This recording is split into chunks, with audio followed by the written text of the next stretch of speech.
नमस्कार जय जगन्नाथ। आज आम बाड़े छतु फुटे आम झील देखी कला दीदी चल छतु तरकारी करवा कहलु ठीक अच्छे दिज गलु से बाड़ू छतु तोड़ी आनी बहुत बढ़िया से बाछीदेलु।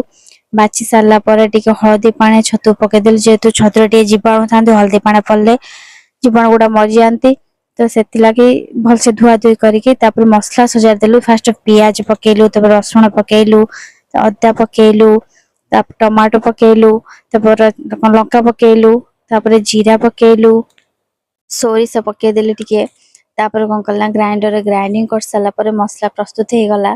कढ़ई रे तेल पकेदेलु जो भल भाव धोई रखी जो छतु को ताकू भी भलसे भाजीदेलु। लुण हल्दी टे पके भलसे गोड़े सारा बढ़िया से भाजी गला। छतु काढ़ी सारा कौन कलु ना से तेल रे आलू पके देके आलू भी भाजी लगिलु। आलू भजा भल भाव हो गला देखो बढ़िया से आलू भी बढ़िया भाव भाजी हो गला। आलू को काढ़ी देलु। आलू काढ़ी सारा देखो केते सुंदर भाव भजा है।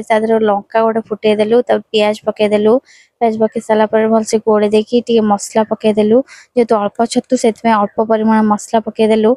हलदी गुंड लंका गुंड आउ लुण टिके स्वाद अनुसार पके भलसे गोड़े देलु। गोड़े टे टमाटो टे पकेदेलु जो खटा खटा लगे भल लगे।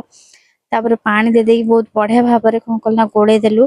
गोड़े सारा से जमी भल मसला हो आसला आलू पकेदेलु। आलू पकी भलसे आलू जमी कषिगला पानी देकी किछि समय छाड़देलु भल फुटिया फुटी सारा जो भजा छतु को पकेदेलु। पके सारा गोड़े देकी भल फ्लेवर आसापी से धनिया पत्र पकेदेलु।